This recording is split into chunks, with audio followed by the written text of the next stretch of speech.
लोकशाहीमध्ये आपल्या राज्यघटनेने जे आपल्याला मूलभूत अधिकार दिलेले आहेत त्याच्यामध्ये मतदान करणं आणि आपल्या आवडीचं सरकार निवडणं हा एक अधिकार त्याच्यामधला आहे.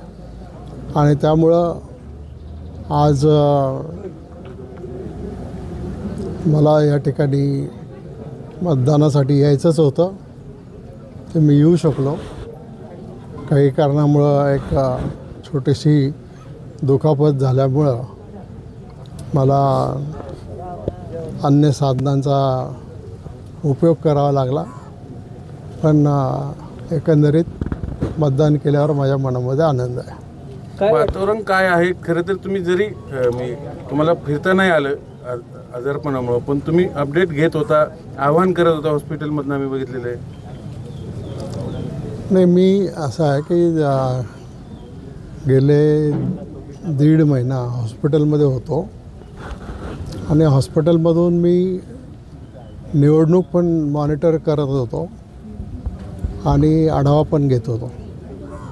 आणि माझा जो काही थोडा अभ्यास या तालुक्याचा आहे, या परिसराचा आहे किंवा या शिरूर लोकसभा मतदारसंघाचा आहे, मी आपल्याला सांगतो की यावेळेला माननीय शिवाजीराव आढळराव पाटील हे महायुतीचे उमेदवार हे निश्चित प्रकारे विजयी होतील, त्याच्याबद्दल काही संशय नाही.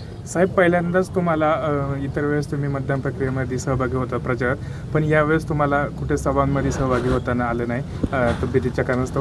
काय मनामध्ये खंत वाटते की पहिल्यांदाच असे प्रचारामध्ये तुम्हाला सहभागी होता आले नाही?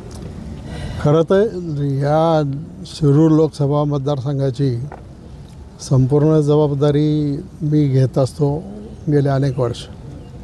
परंतु आता शेवटी नियती पुढं काही चालत नाही.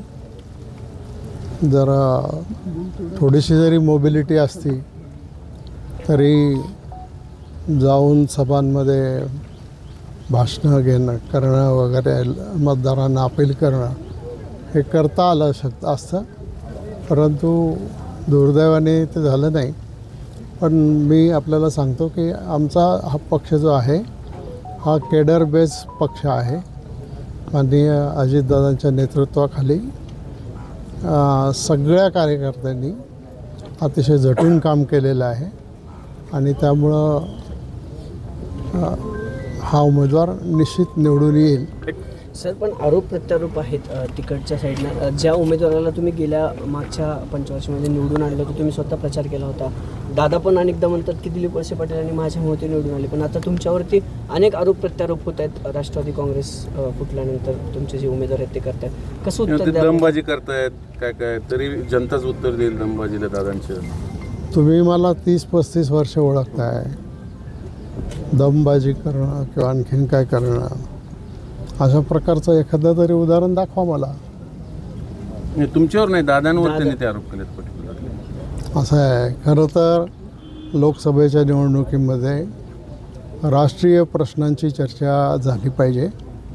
दुर्दैवाने आज मोठ्या नेत्यांपासून तर लहान नेत्यांपर्यंत हे सगळे राष्ट्रीय राष्ट्रीय प्रश्न बाजूला ठेवून वैयक्तिक आरोप करणं, भावनिक आव्हान करणं वगैरे अशा ज्या गोष्टी चालल्या आहेत त्या काही लोकशाहीला फार शोभा देण्यासारख्या आहेत असं मला वाटत नाही. महाराष्ट्रामध्ये 2 पक्ष फुटल्यानंतर ही एवढी मोठी पहिली निवडणूक होते, कुठेतरी सहानुभूतीची लाट आहे असं प्रकारचं बोललं होतं. ठाकरे आणि पवार या 2 आडनावांना सहानुभूती आहे असं दिसतंय फील्डवर अनेक ठिकाणी. नाही, लाट असू शकते, मला काही माहिती नाही कारण मी या निवडणूक प्रक्रियेमध्ये नाही आहे. परंतु शेवटी मतदार राजा आहे. शेवटपर्यंत आपलं मत तो कोणाला कळू देत नाही आणि रिझल्ट लागल्यानंतरच आपल्याला या बाबतीत कळेल. साहेब, प्रादेशिक पक्ष काँग्रेसमध्ये विलीन होतील असं साहेब बोलले. खरं तर तुम्ही साहेबांना एवढी वर्ष ओळखतं, एवढं जवळून त्यांच्यासोबत काम केलेलं आहे. साहेबांच्या या विधानाचा अर्थ काय काढायचा? नाही, आता ते काय बोलले ते असं म्हणाले की नाही तुम्ही सांगता म्हणून नाही, तर त्यांचं जे ते बोलले त्याचं करेक्ट